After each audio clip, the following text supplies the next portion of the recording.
Tapi kalau mengenal Allah lewat akal capek, karena Allah tidak dapat dipikirkan. Bapak coba mikirin Allah gila, dipastikan gila. Allah itu hanya dapat dirasakan. Nah, rasa itu hanya muncul dari ma'rifat, mengenal Allah Subhanahu wa ta'ala. Karena ini urusannya ruh.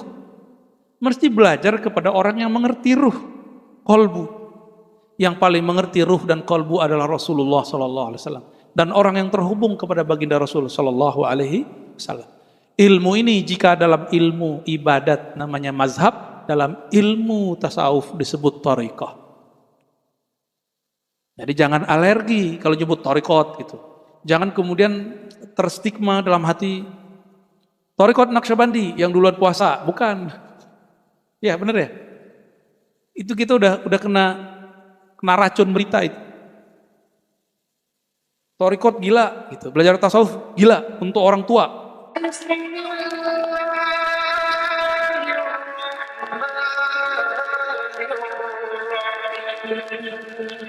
Assalamualaikum warahmatullahi wabarakatuh.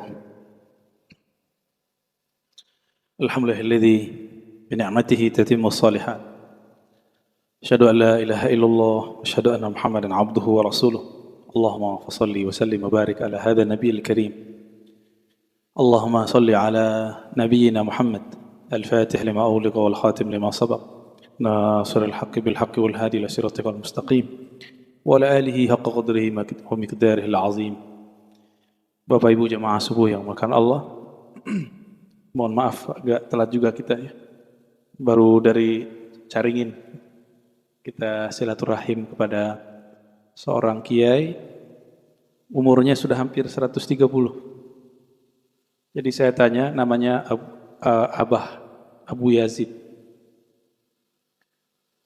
Beliau waktu saya tanya saat kemerdekaan umur Abah berapa, Pak? 45.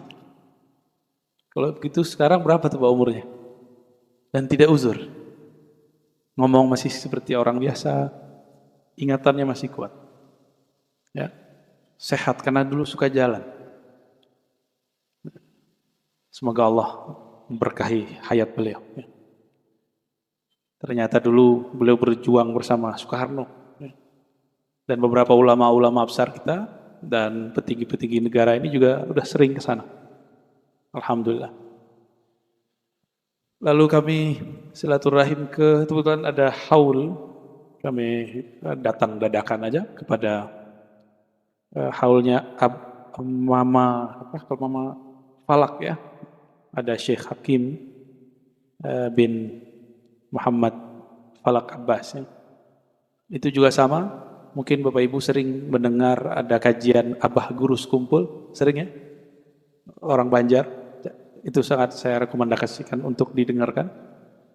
Abah Gurus Kumpul dulu pernah belajar di sana. Mempelajari 27 teknik zikir atau thariqah. 27 ya. Kita konfirmasi tadi malam, alhamdulillah. Dan kita dibawa ke ruangan yang di situ ada atharun Nabi, ada rambut Nabi segala macam ya. Alhamdulillah.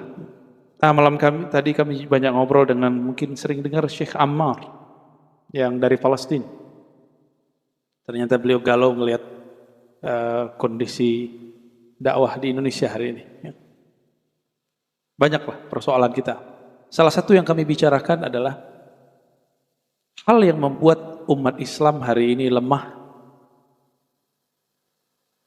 Pertama, munculnya kelompok-kelompok yang menurut dia tidak berilmu, tapi berfatwa. Nah, kita nggak usah sebut nama kelompoknya. Ya. Saya sudah mulai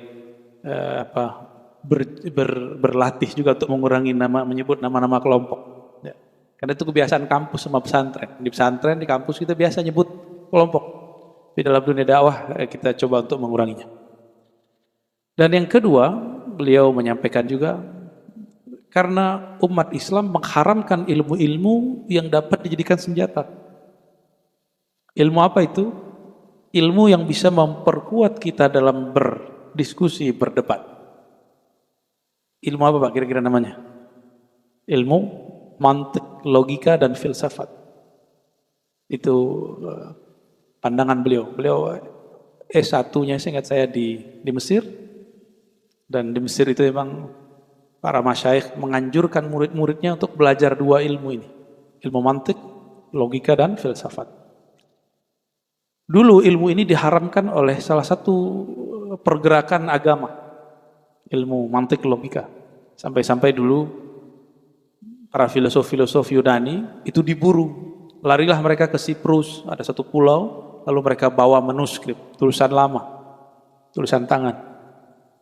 Manuskrip itu kemudian ditemukan oleh Khalifah kedua di masa Abbasiyah, tahun 130 Hijriah. Di masa-masa itulah kemudian muncul kebangkitan mazhab dalam Islam. Jadi muncul mazhab Abu Hanifah, bukan karena filsafatnya, tapi karena dorongan muncul ajaran baru, gimana cara menolaknya. Nah, muncullah kemudian ilmu-ilmu. Ya. Imam Abu Hanifah. Ya. Abu Hanifah ini, beliau masih bertemu sahabat Rasulullah, Sayyidina Anas. Abu Hanifah wafat tahun 150 Hijriah. Dulu di zamannya beliau lebih banyak dikritik orang. Hatta imam kita setelah beliau ini wafat, Imam Abu Hanifah, itu murid-murid Abu Hanifah itu dikalahkan kebanyakan oleh Imam Syafi'i. Imam Abu Hanifah ini mazhabnya sekarang banyak dipakai di Eropa, dibawa oleh kawan-kawan dari Turki, dari India, dari Pakistan. Ya. Di Indonesia alhamdulillah yang kita pakai mazhab Syafi'i. Disinilah muncul nanti pertanyaan-pertanyaan unik. Apa kata kawan saya? Ngapain ikut mazhab? Langsung saja kepada Rasulullah. Gimana Pak cara jawabnya? Benar ya? Benar gak tuh kalam? Kayaknya benar ya. Ngapain pakai imam mazhab? Langsung saja kepada Al-Quran. Langsung saja kepada sunnah. Gimana cara jawabnya? Cara jawabnya gampang. Bapak bisa nggak baca Quran kalau nggak ada guru yang mengajarkan Quran? Bisa nggak? Baru cara baca, belum cara memahami. Alif bata, ikra, tilawati, kiraati. Nama-namanya sekarang macam-macam. Metode Baghdadi. Yang dulu pakai ejaan an, in, un, ban, bin, bun. Jadi logika ini termakan oleh orang yang nggak mengerti apa sebenarnya. Ngapain ikut imam? Langsung saja kepada Al-Quran.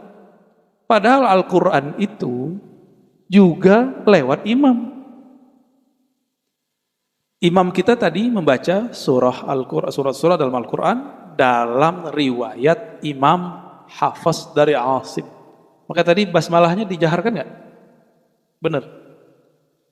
Itu Imam Asim. Imam Asim ini meriwayatkan dari guru-gurunya bersambung kepada Rasulullah bahwa Rasulullah mengeraskan bacaan basmalah.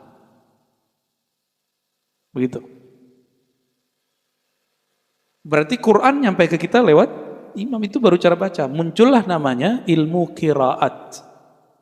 Qiraat itu ilmu yang saya aja nggak kuat mau menguasainya karena butuh ketelatenan. Ya, alhamdulillah saya ngajar di tempat yang itu dosen-dosennya ahli kebanyakan itu. 50% itu mereka ahli itu.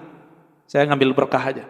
Saya ngambil bagian yang kritik terhadap orientalis barat yang mengkaji Quran. Itu yang saya ambil. Nah, ilmu ini perlu langsung. Disebutkan oleh Syekh Al-Kattani bahwa ada beberapa ilmu yang mesti pakai guru, nggak boleh nggak pakai guru. Satu, ilmu membaca atau mempelajari Al-Quran. Maka saya walaupun ada sekarang metodologi baca Quran, itu nggak bisa. Itu cuma untuk memperkuat. Mesti ada gurunya. Karena Quran itu satu hurufnya harus ditirukan dari mulut gurunya. Cara baca A, ba. Kalau kita kan baca ba, mulutnya nggak kebuka. Ba, nah gitu aja ya. Dan semua ikhwa semua ikhwa dibaca itu kan keliru besar karena nggak belajar lewat imam, lewat guru. Beliau mengatakan, salas, 3 ilmu yang mesti ada gurunya. Satu huruf pun nggak boleh hilang. Yang pertama ilmu Al-Quran. Nah, yang malam tadi kami mengobrol, Syekh Ammar dari Palestina itu sangat ketat bagian ini. Ya, jadi dia suka nggak nyaman kalau ada orang salah baca Fatihah. Ya, contoh, nih mohon maaf nih Imam, tadi saya karena telat. Siratal ladzina an'amta 'alaihim. Kalau berhenti itu bukan qiraat kita. Itu qiraat orang lain itu. Qiraat imam kita yang diriwayatkan sahih kepada Rasulullah disambung.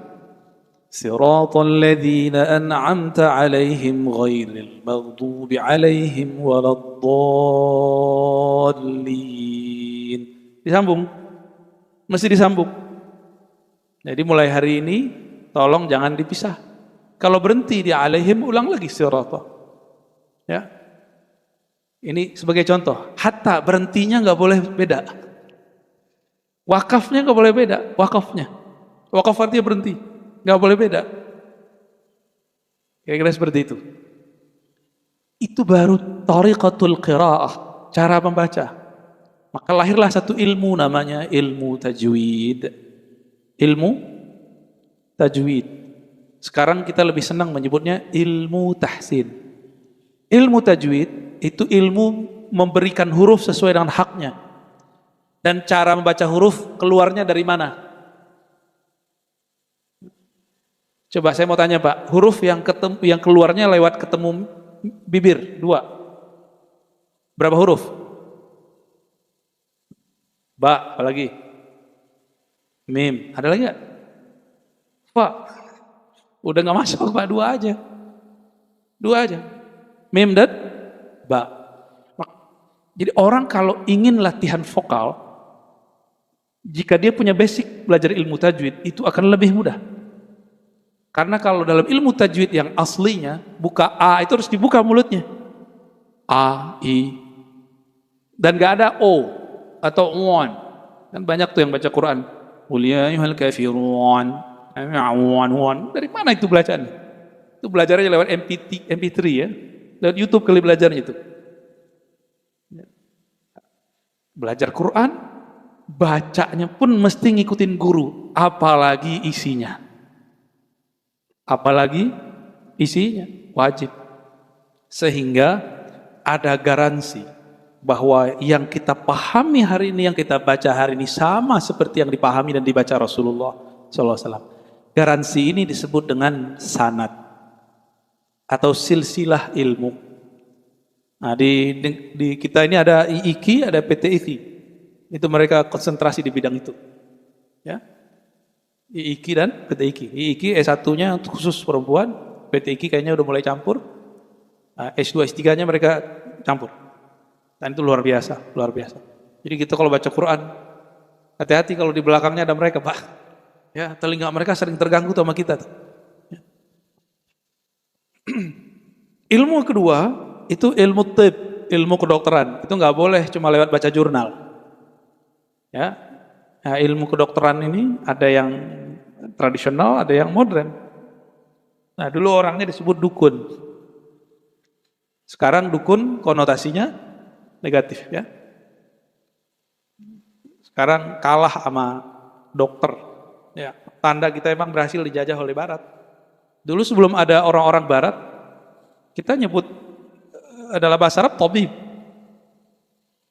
Ya, pakar herbal itu. Nah, sekarang yang mempertahankan orang-orang Cina. Maka pengobatan ala Cina ya ada akupuntur, termasuk bekam ya. Mereka yang mempertahankan. Nah, kita malah enggak. Malah ada anak muda baru pulang, itu kalau ada kiai bacain doa, itu dianggap syirik. Lah bacain doa ditiup ke air syirik. Nah, ilmu kedokteran nggak boleh kecuali ada guru. Maka kalau teman-teman kita nyekolahin anaknya di kedokteran, itu ada kuliah, lalu ada koas, bener ya? Ada koas. Itu baru urusan kedokteran, Pak. Semua orang boleh ngomong kesehatan, tapi untuk diagnosa kesehatan mesti dokter. Semua orang boleh ngomong tentang jenis-jenis obat, Tapi untuk meresepkan obat mesti seorang ahli saidaliyah atau farmasi. Semua orang boleh ngomong tentang agama, tapi untuk memutuskan hukum dalam agama mesti seorang ulama ahli fikih. Ya, kan ada yang protes kemarin. Semua orang boleh ngomong agama, ya, yang habis ditonjok kemarin. Ya. Kita paham maksud dia, tapi judul dia ini agak berbahaya. Bikin ulama tersinggung lagi ntar ya. Kita boleh ngomong agama, tapi tidak boleh berbicara hukum kecuali oleh ulama ahli fikih, oleh ahli hukum. Ya, nggak boleh berbicara tasawuf kecuali seorang yang mendiagnosa ilmu tasawuf itu tentang ilmu qalbu, kecuali orang yang kita sebut mursyid. Ya. Begitu juga hadis. Semua orang boleh ngomong hadis, tapi yang berhak mengatakan ini sahih tidak sahih mesti orang yang belajar ilmu hadis dan takhrijul hadis. Itu. Dan yang ketiga, ilmu tasawuf mesti ada gurunya. Nggak boleh sendiri, Pak. Baik. Nah, ini garansi kebenaran. Itulah guru. Nah, semoga kita termasuk orang-orang yang menjaga keilmuan itu. Mungkin ada yang bertanya, kalau kami ngaji-ngaji begini udah berguru belum? Ini sudah berguru tapi baru umum. Ya, baru taklim umum. Cukup? Ya, untuk orang yang mau biasa-biasa aja sih cukup. Tapi kalau ingin mendalami lebih, ya nggak cukup. Sekedar menjaga kondisi rohani, ini sudah cukup. Ya, Bapak pengajian di sini hari apa aja? Sabtu, Minggu. Ya, nanti ada lagi yang ngomong, Ustadz nggak boleh ngomong Minggu. Ya, ada yang ngomong gitu nggak? Sabtu yang nyebut Sabtu orang Yahudi apa orang Islam? Sabat itu orang Yahudi. Kalau Yahudi boleh nyebut Sabtu, kita nyebut hari Sabtu, kenapa nggak boleh nyebut Minggu? Cuma karena orang gereja dulu nyebut Minggu. Ya, jangan saklek dalam istilah pembahasan. Biasa-biasa aja. Kita nyebut hari Ahad. Di Lebanon, orang Kristen Lebanon itu nyebut hari Minggu Ahad. Di Mesir, Kristen Koptik nyebut hari Minggu Ahad. Apa kalau kita nyebut Ahad kita menjadi Kristen? Enggak. Ya kadang-kadang beragama itu saya nggak tahu tuh ya. Ngikutin Allah apa tuh? Manhaj sosial media ya. Manhaj sosmedi. Sosial media. Jadi kalau belajar Al-Quran, membacanya, mesti ada gurunya. Apalagi mempelajari isinya. Nah, maka saya berharap di sini ada ustadz yang membuka kitab tafsir untuk mengajarkan tafsir. Karena tafsir itu tidak boleh dari pikiran sendiri.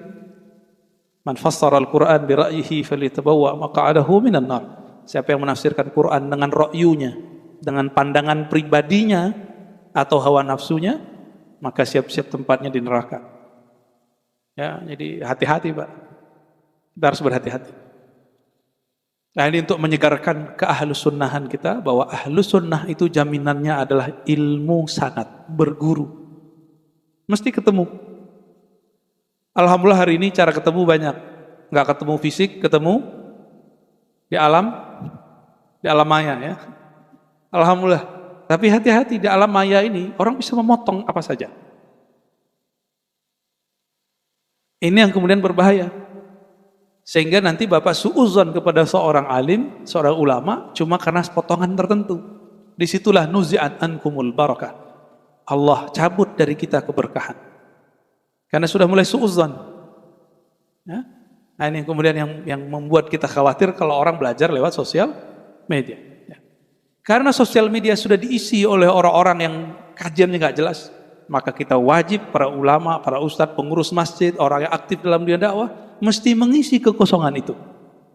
Kalau enggak kita dosa, fardu kifayah. Fardu kifayah. Ya. Jadi kajian-kajian kita Ahlus Sunnah mesti direkam, Pak, atau disiarkan live supaya bisa dinikmati oleh orang-orang yang jauh. Ya. Bukan thalabus syuhrah, bukan pengen viral. Emang enak viral, Pak? Gak enak, ya? Bukan. Tapi kita ingin memviralkan Allah Subhanahu wa ta'ala. In tansurullah yansurkum. Jika engkau membantu agama Allah, Allah bantu engkau. Ya.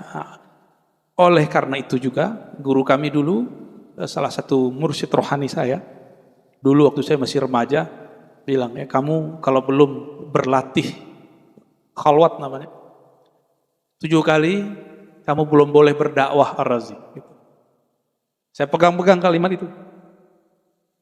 7 kali latihan. Ini versi beliau. Akhirnya kita ikuti, kita kemudian selesai syekh ini, kita ganti syekh ini. Sampai kemudian kolbu itu bening, tapi dia akan tertutup oleh ambisi nafsiyah, nafs jiwa. Jiwa ini yang menutupi kolbu namanya an-nafs al-ammarah bisu. Jiwa yang cenderung ngajak kepada keburukan. Keburukan itu ada 3. Keburukan hewan ternak, hewan buas, keburukan syaitan. Hewan ternak nafsu, syahwat. Buas pengen menguasai orang lain, ingin mengalahkan orang lain, marah-marah kerjaannya. Sedangkan nafsu syaitan ingin menipu orang lain. Nah, ini orang-orang yang konspirasi. Aktor-aktor intelektual yang mencoba untuk ngaduk-ngaduk orang. Mau dia ustadz katanya, mau dia ngaku habib, tapi jika dia mengadu-adu umat, dia ngaduk-ngaduk umat, itu di dalam dirinya itu bukanlah nafs yang mutmainnah zakiyah, jiwa yang bersih, tapi di dalamnya adalah an-nafs asy-syaitaniyah, jiwa setan. Karena setan itu karakternya untuk apa? Yuqi'a bainakum, ingin membuat kamu bertengkar, ya, adawah, bertengkar, bermusuh-musuhan. Nah, sering nggak Pak lihat, mohon maaf, teman kita hijrah malah musuhin kita, tuh kena tuh. Kok malah dekat dalam beragama, malah tambah tengkar. Belajar Islam kok malah tambah nggak selamat. Nah, ini ciri-ciri kalau nafsnya belum dibersihkan. Jiwa ini jika belum dibersihkan, yang tadi karakter, ya, syahwat, emosi, setan ini kalau belum dibersihkan, orangnya belajar ilmu, ilmunya nambah, emosinya nambah, ilmunya nambah, sombongnya nambah, ilmunya nambah, akal bulusnya nambah. Inilah yang dikatakan oleh para ulama dari dulu, ittaqu zallatal alim, ittaqu hasadal ulama. Hati-hati hasadnya orang-orang alim. Nah, ini pelajaran buat saya, Pak. Kalau saya ingin jadi orang alim, jangan sampai kita bawa ayat-ayat untuk ngaduk-ngaduk umat. Ya, saya minta ampun kepada Allah jika pernah melakukan itu, ya, secara lisan ataupun perbuatan. Pernah kepikiran nggak belajar agama kok tambah ruwet? Pernah ketemu sahib begitu? Hijrah kok malah tambah kacau hidupnya. Bener ya? Dia keluar dari kerjaannya, jadi nggak jelas nafkah istrinya, dianggap ini bener. Tengkar sama guru lamanya, nggak mau lagi duduk bersama kawan-kawannya. Itu banyak hari ini.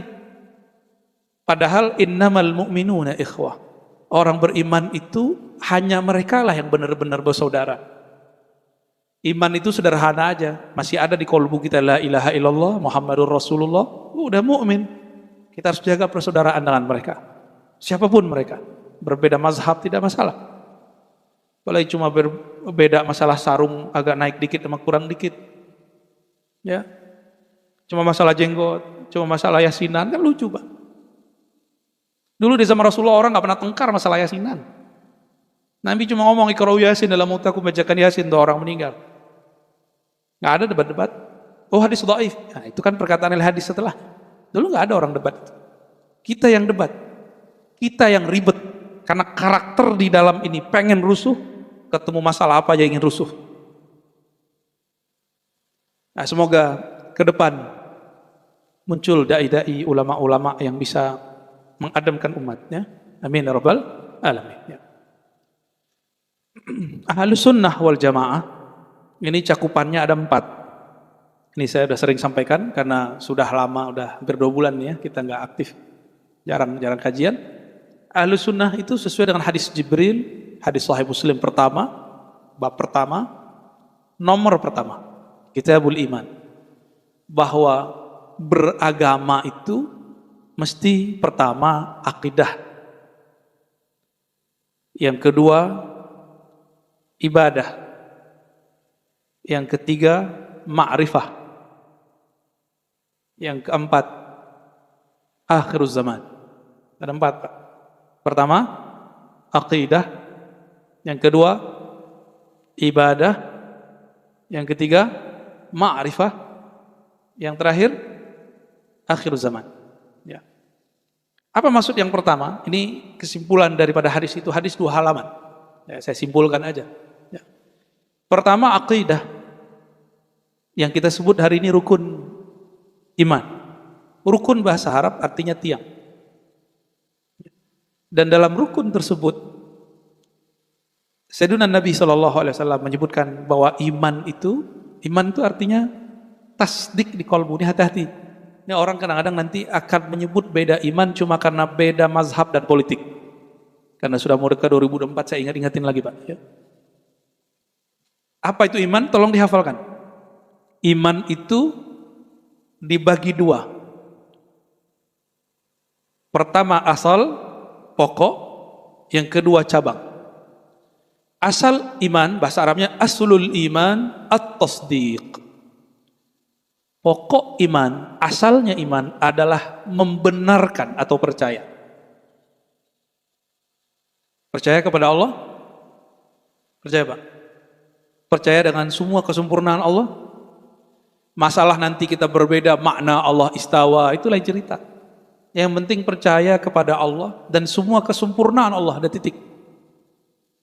Di zaman sahabat orang tidak pernah berdebat mengenai apa makna Allah turun, nggak ada debat.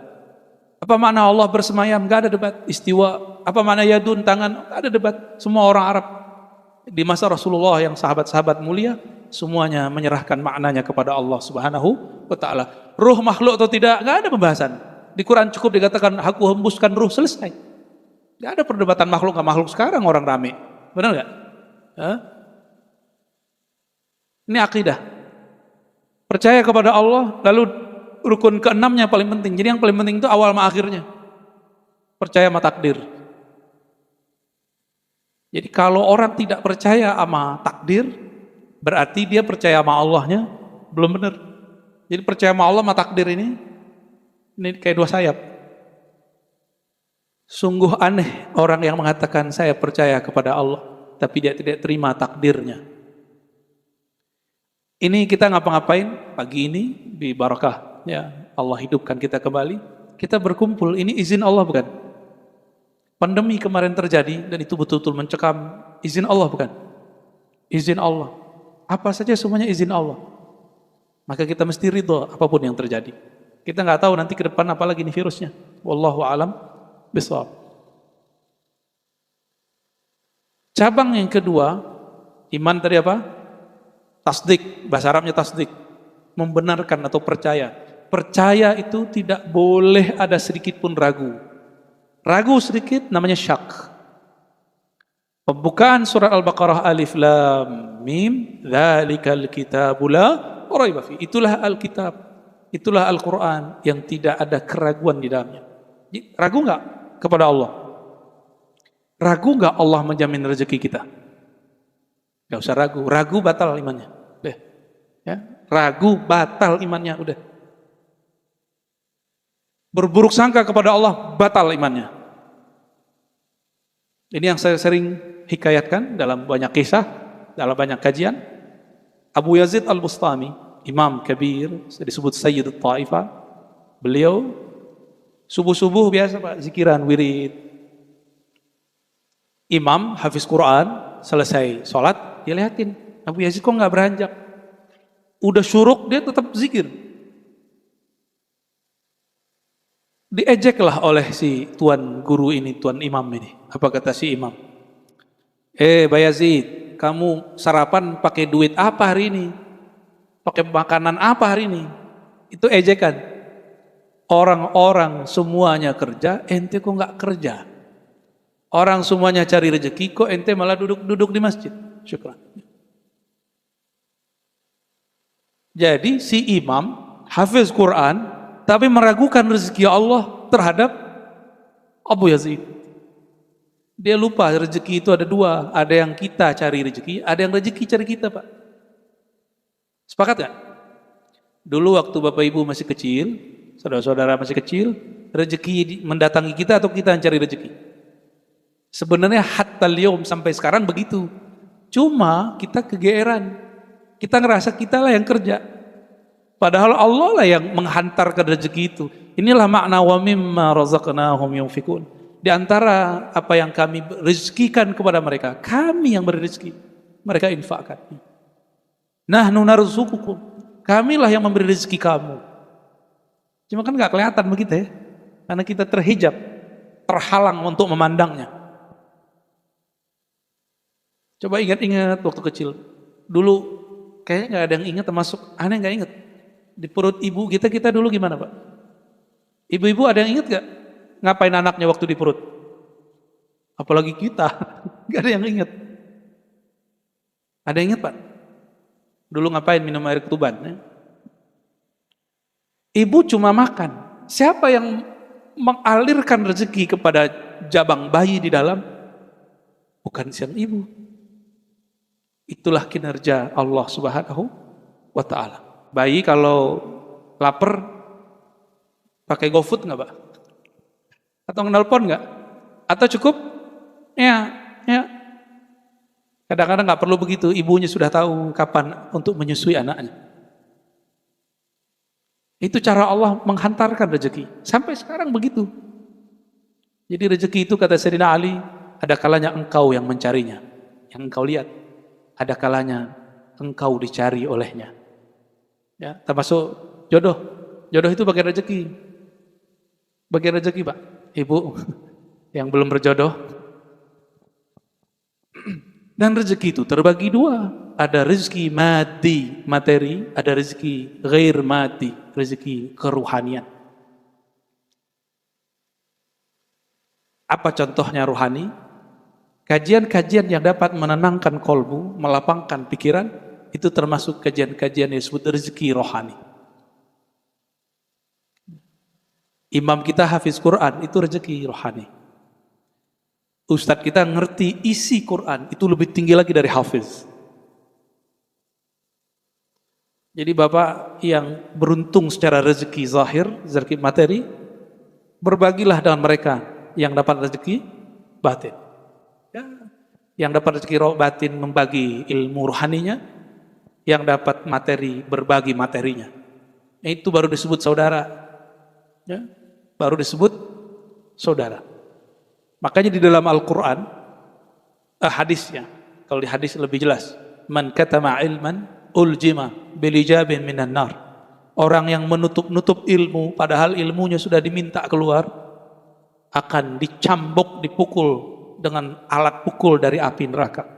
Maka saya kalau sudah masuk ke bab ilmu dan ada orang memintanya, saya nggak boleh tutup juga, kecuali tidak pantas dibuka.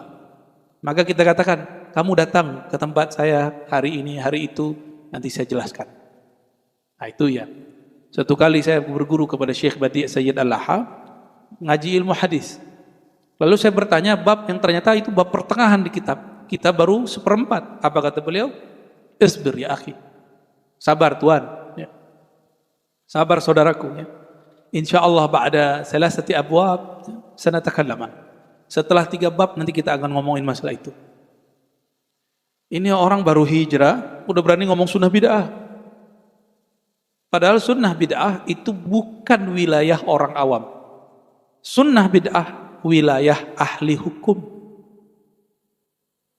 Ustadz dibentak, bid'ah ini. Ustadz dibilangin. Gimana Pak? Udah ngeliat begitu belum? Duh, kalau saya sering digituin orang ya. Ustadz ini sesat. Saya tanya balik, yang Ustadz aneh apa ente? Bingung juga dia. Nah kadang-kadang kita sering menggurui, padahal posisi kita waktu itu bukan guru. Kalau sekarang kan saya emang disuruh jadi guru Pak ya. Jadi emang Bapak terima gitu. Kita omongin begini Bapak terima. Itu sebabnya kenapa suami istri, karena belum tentu guru itu sulit menerima kebenaran. Bapak-bapak ini agak gengsi sama ibu-ibu. Ibu kan rajin ngaji ya. Tapi kalau disampaikan dari bapak-bapak, dari ibu-ibu, agak ribet. Bapak ibu yang bukan Allah, jamaah subuh yang diberkahi Allah, itu akidah. Nah, cabang keduanya, tasdik itu, ya cabang dia nanti, namanya ikrar dan amal. Jadi iman itu tadi ada pokok, ada cabang. Ikrar, kita ikrarkan, saya beriman, saya percaya. Lalu kita beramal. Tolong diingat, ikrar dan amal zahir ini bisa bertambah, bisa berkurang, bisa naik, bisa turun. Tapi tasdik percaya di kolbu tidak boleh bertambah, tidak boleh berkurang. Maka iman yang pokok tidak boleh naik, tidak boleh turun, mesti dia stabil. Tapi iman dalam pengertian ikrar, zikir, amal, dia boleh naik, nambah, boleh kurang atau turun. Bapak malam tadi tidak tahajud, berarti iman amalnya lagi turun. Tapi boleh nggak saya dengan kurangnya zikir lalu berkurang yakin? Nah, kebanyakan orang awam di sini. Turunannya nanti apa? Turunannya nanti sampai ke bab bermasyarakat, berbangsa, bernegara. Ini termasuk ke amal. Ahlus sunnah membedakan tadi yang pokok dan cabang supaya apa? Nanti kalau berbeda aliran politik, berbeda mazhab, bukan berbeda iman. Ini masuk kota Depok apa Jaksel? Depok. Oh, sama kita berarti Pak ya. Beda politik, beda iman nggak? Mana? Tapi kita pernah diuji masalah ini nggak? Cuma karena beda politik, kita kemudian menganggap beda iman. Dan itu masalah di semua negeri orang-orang Islam.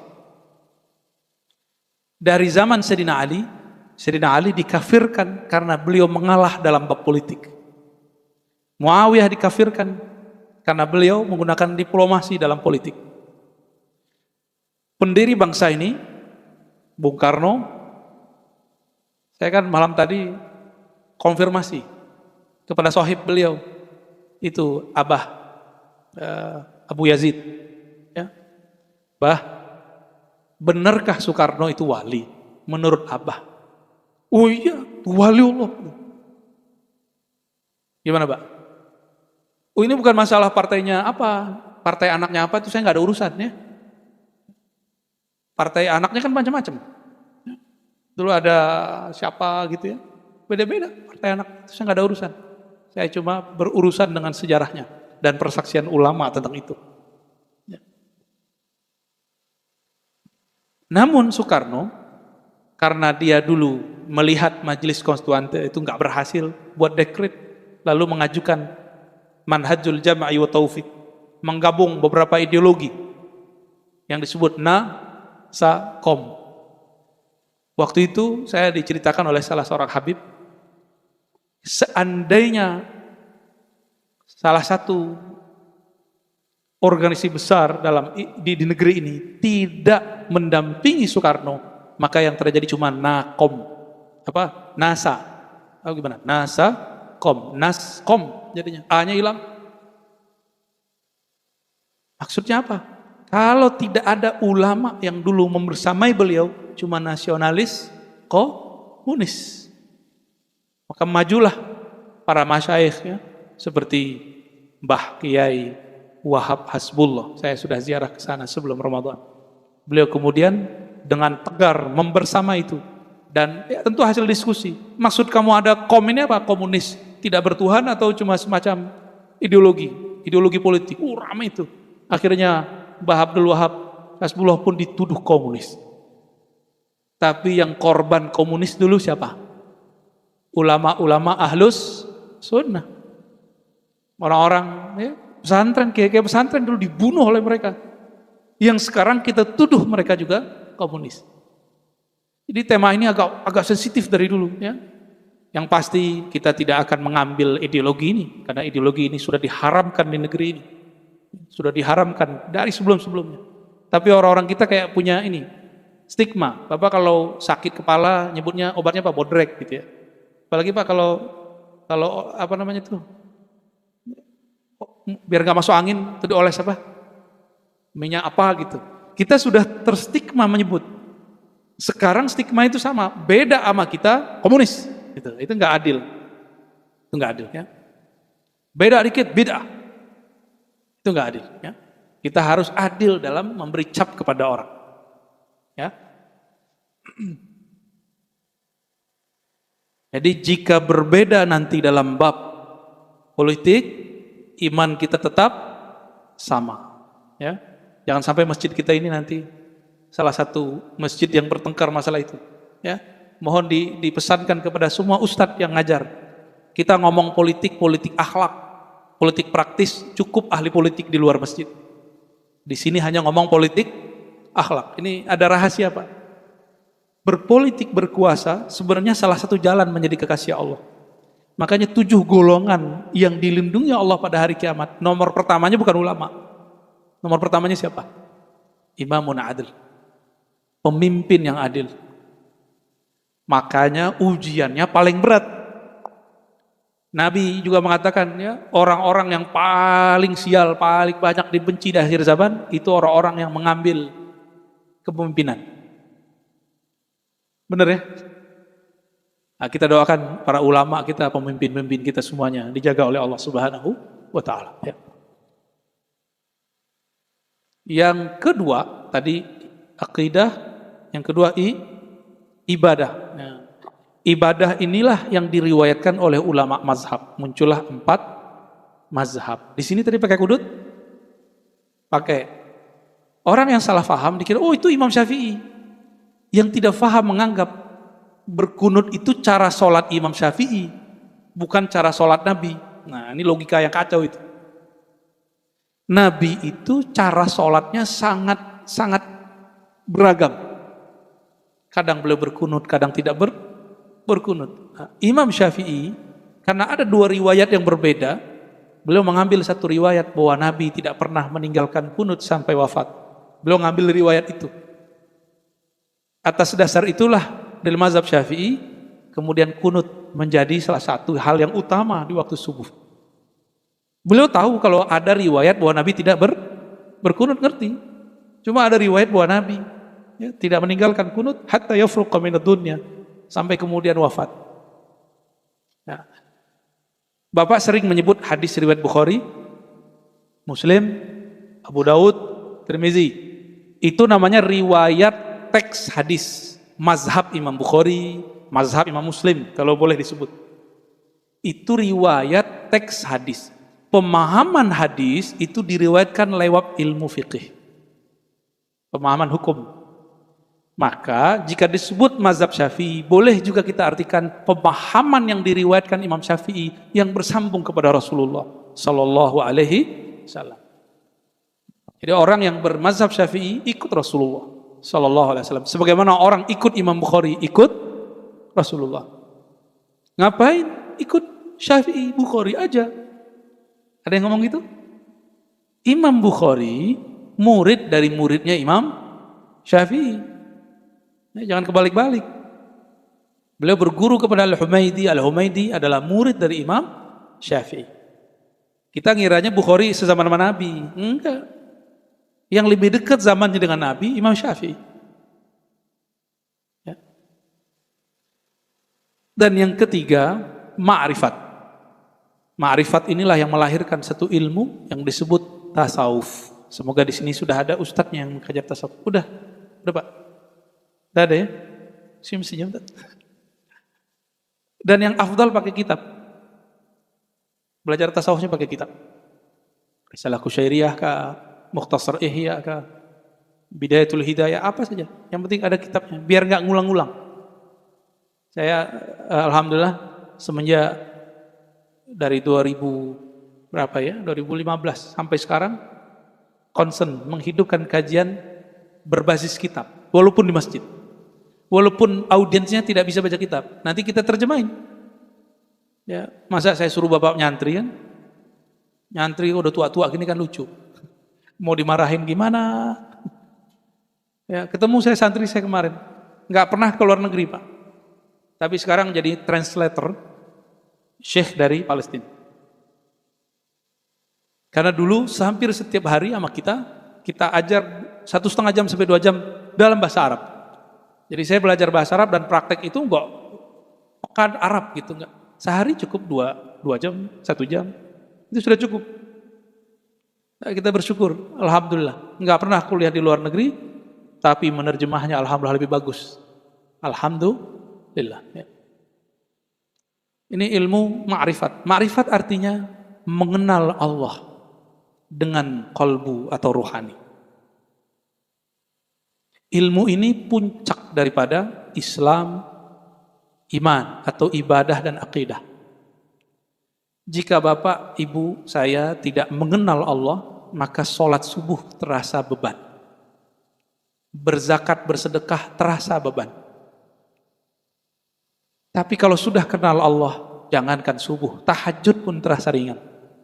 Duha terasa nikmat. Bersedekah terasa candu.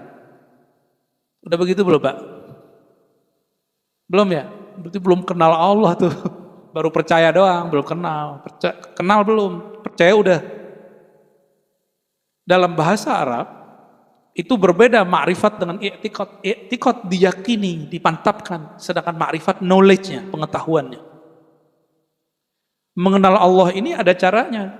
Ada dengan fisik, kita lihat alam, kita katakan ini perbuatan Allah. Nah, inilah wilayah sains.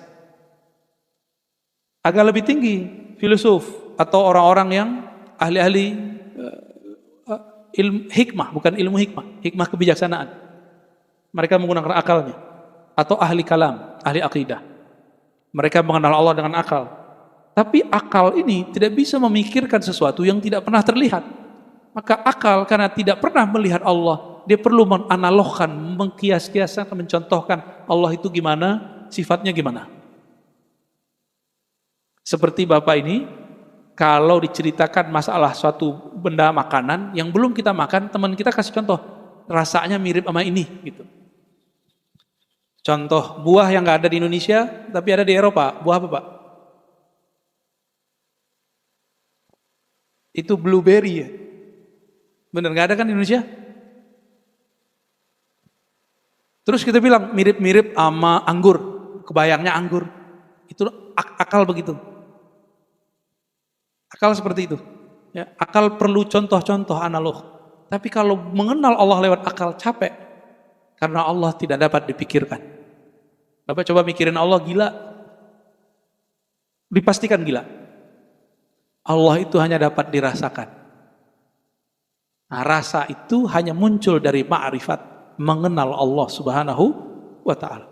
Karena ini urusannya ruh. Mesti belajar kepada orang yang mengerti ruh, qalbu. Yang paling mengerti ruh dan qalbu adalah Rasulullah sallallahu alaihi wasallam dan orang yang terhubung kepada baginda Rasul sallallahu alaihi wasallam. Ilmu ini jika dalam ilmu ibadat namanya mazhab, dalam ilmu tasawuf disebut thariqah. Jadi jangan alergi kalau nyebut thariqat gitu. Jangan kemudian terstigma dalam hati thariqat Naqsyabandi yang duluan puasa, bukan. Ya, benar ya? Itu kita udah kena racun berita itu. Thariqat gila gitu, belajar tasawuf gila untuk orang tua. Tuh, tua belum belajar tasawuf. Ya benar ya? Belum Pak ya? Tar aja ya. Saya punya guru umur 80 ngajak muridnya belajar zikir. Dari masa tahun umur mereka masih 20-an. Sekarang umur muridnya sudah 70, beliau 80. Apa kata beliau? Yuk belajar zikir yuk. Talkin zikir yuk. Apa kata muridnya? Nanti aja tua, Pak Kiai. Dilupa umurnya sudah 72, 74. Karena kebiasaan ngomong.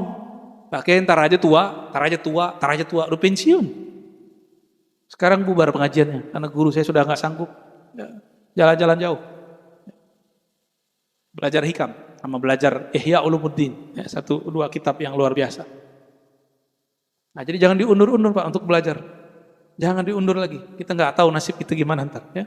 Ntar kalau ada pandemi baru lagi, udah nggak bisa keluar lagi, nggak boleh kumpul lagi. Ya.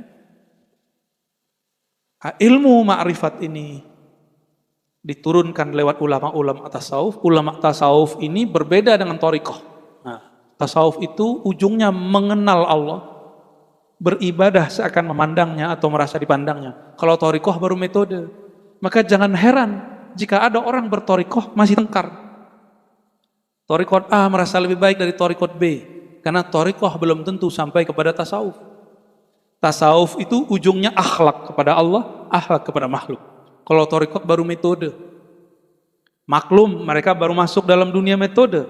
Bisa jadi sukses, bisa jadi tidak. Jangan heran juga nanti ya. Yang tengkar nanti orang thariqah dimaklumi. Karena mereka belum semuanya bertasawuf. Ya. Tapi semoga semuanya Allah sampaikan. Amin ya Rabbal.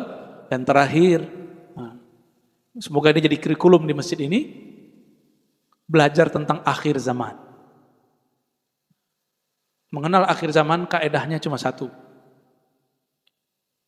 Tidaklah yang ditanya. Jadi Nabi ditanya mengenai kapan kiamat. Nabi jawab, tidaklah yang ditanya lebih mengerti daripada yang bertanya. Apa maknanya?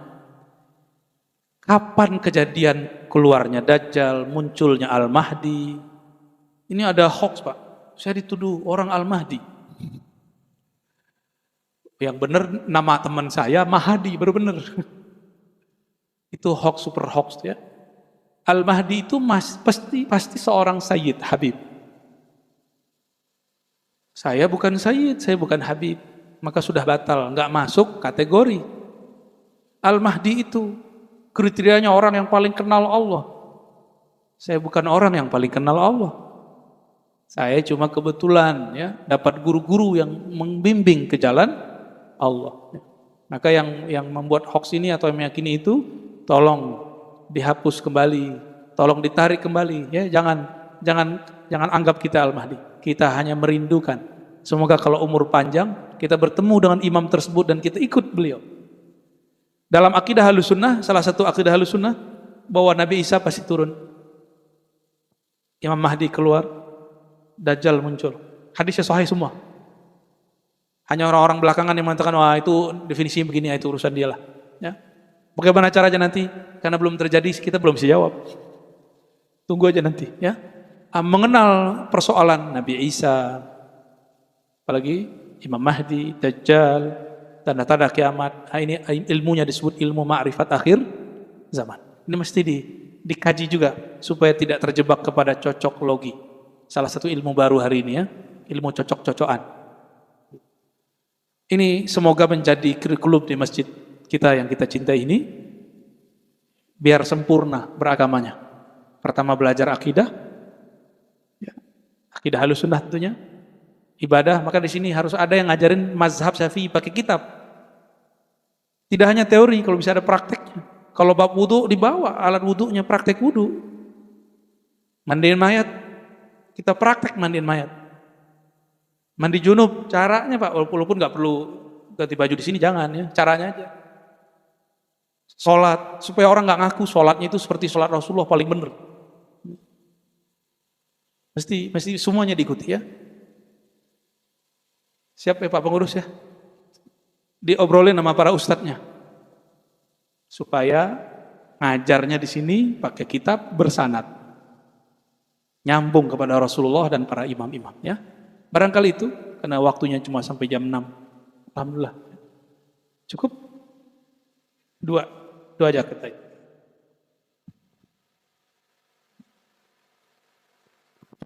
Ya, terima kasih Buya, luar biasa, memberi banyak ilmu dan pencerahan buat kita. Baik Bapak Ibu, kami beri kesempatan 2 penanya saja dengan 2 pertanyaan ya. Silakan.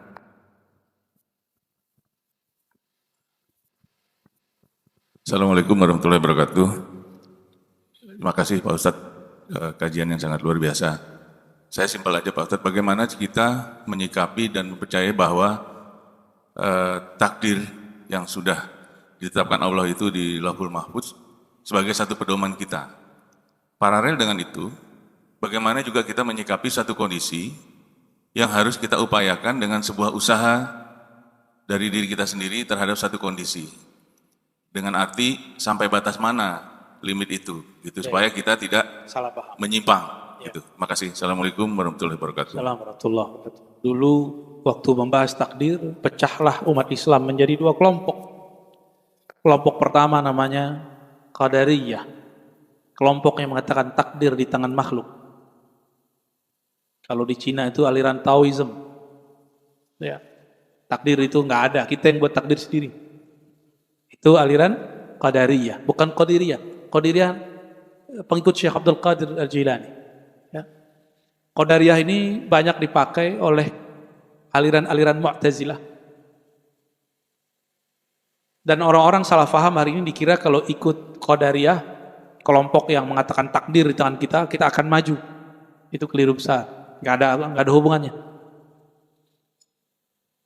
Lalu ada kelompok anti dengan itu, disebut kelompok Jabariyah. Bahwa semua takdir di tangan Allah dan kita zahir batin dipaksa oleh Allah. Disebut majbur. Kelompok ini disebut Jabariyah. Dulu di Banjar ada Syekh Muhammad Arsyad Al-Banjari pernah membahas ini. Syekh Abdul Somad Palembani pernah bahas ini. Syekh Abdul Rauf Singkili pernah bahas ini. Syekh Nuruddin Araniri dari Aceh juga pernah bahas ini. Sampai zaman sekarang. Sampai ke Buton itu ada Sultan Muhammad Aidrus. Saya pernah meneliti dan mentahqiq risalah beliau, Hadiyatul Bashir. Itu juga membahas bab ini. Ternyata ini perdebatan berkembang sampai kemana-mana. Jadi ada orang yang ketika dia bermaksiat, dia salahkan Allah. Kenapa kamu minum khamar? Sudah takdir gitu. Gitu. Kenapa kamu bermaksiat? Sudahlah, itu kehendak Allah. Kalamnya benar, tapi maksudnya nggak benar. Semuanya kehendak Allah, benar nggak? Tapi dia sedang mempersalahkan Allah. Ahlus sunnah mengajarkan dua hal. Pertama namanya kasab atau ikhtiar, yang kedua adab. Dua kelompok ini kemudian ditengahi, muncullah imam namanya Abul Hasan Al-Asy'ari. Imam Abul Hasan Al-Asy'ari mengambil jalan tengah. Karena nggak jalan tengah, berarti nggak ikut kiri, nggak ikut kanan. Jadi kelompok yang ternyata kelompok itu bersambung kepada Rasulullah SAW. Imam Abul Hasan Al-Asy'ari mengatakan bahwa takdir itu artinya ukuran yang sudah Allah tentukan. Ukuran ini semacam jatah. Takdir bahasa Arab itu Allah memberikan ukuran. Lalu Allah berikan kemampuan di dalam diri kita, namanya kasab dan ikhtiar, untuk memilih. Saya menyebutnya kesadaran. Kalau bahasa Arabnya kasab usaha atau ikhtiar. Tapi makna lainnya kesadaran. Kesadaran untuk milih. Nih, mohon maaf Pak, coba angkat tangannya. Coba angkat tangannya. Oke, itu yang angkat Bapak atau Allah?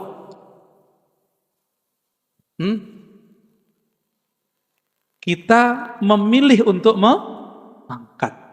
Kalau Bapak jadiin gampar orang, itu yang gampar Bapak atau Allah?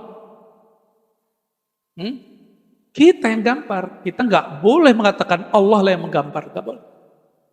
Inilah adab Sayyidina Al-Khidir. Sayyidina Al-Khidir ketika beliau mempertunjukkan demo di depan Sayyidina Musa alaihi wassalatu wassalam, bunuh anak kecil, merusak kapal, naikin tiang rumah dan tidak minta upah. Apa kata beliau? Tidaklah aku lakukan itu dari perintahku. Supaya tidak, seharusnya kan dia ngomong, ini kan perintah Allah. Tapi adabnya, Sayyidina Al-Khidir masih sadar bahwa dialah yang membunuh. Tapi atas wahyu dari Allah. Diberitahu oleh Allah, ini anak punya orang tua. Kalau dia nanti besar, dia akan menyesatkan kedua orang tuanya. Diberikan pemahaman begitu oleh Allah, Sayyidina Al-Khidir kemudian memilih untuk menyelamatkan si anak sehingga meninggal sebelum balik, masuk surga. Orang tuanya juga masuk surga. Itu suatu keburukan atau kebaikan?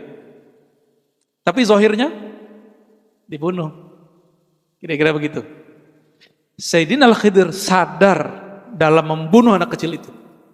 Tapi dalam batinnya ada satu tujuan pemahaman.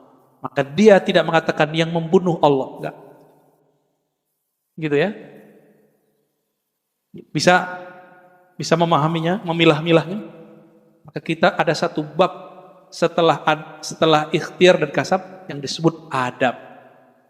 Contoh kedua.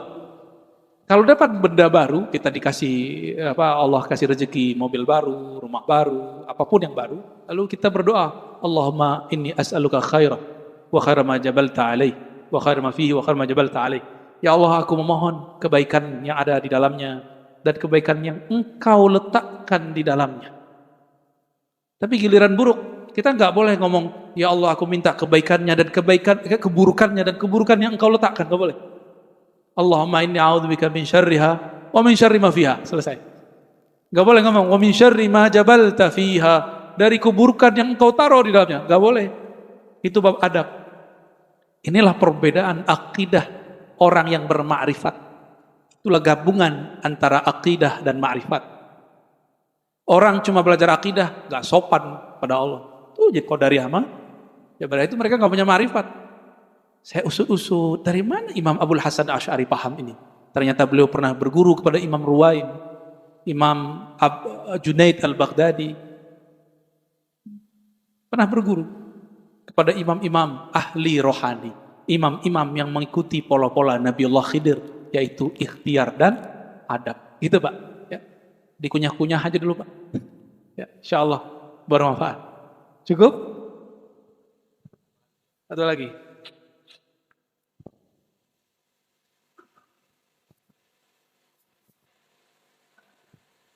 Bismillah. Assalamualaikum warahmatullahi wabarakatuh. Ustadz, saya mohon penjelasannya mengenai hadis yang mafhumnya, yang intinya, bahwa barang siapa yang mampu berhaji, tapi dia tidak berangkat haji, maka pilihlah matinya Yahudi atau Nasrani gitu Ustadz. Mohon penjelasannya, hadis ini statusnya gimana? Sahih atau gimana? Atau apakah jadi kafir gitu Ustadz? Orang yang mampu haji tapi tidak berhaji. Terima kasih Ustaz. Assalamualaikum warahmatullahi wabarakatuh. Hadis ini dipakai oleh ulama-ulama ahli fikih, ahli hadis. Ya. Secara makna, orang yang mampu berhaji, mampu ini tidak hanya duit. Mampu ini juga masalah safar. Sekarang kita daftar, baru keluar ya jadwalnya. Berapa tahun sekarang antrinya? 12. Di Malaysia sudah lebih dari 30 tahun sepertinya. Jadi anak-anak baru lahir sekarang sudah didaftarkan. Ya, ditambah pandemi kemarin 2 tahun, sekarang cuma berangkat 50%.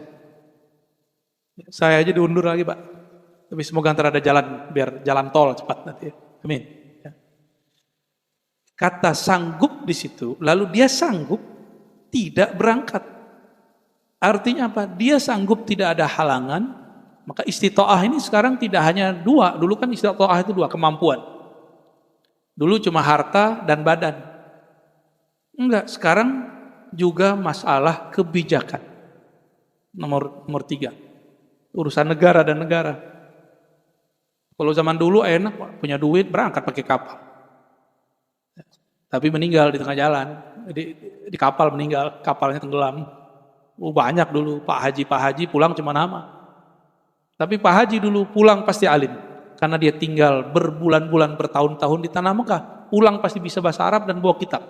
Mohon maaf Pak Haji hari ini nggak pantas dapat gelar Pak Haji. Mohon maaf.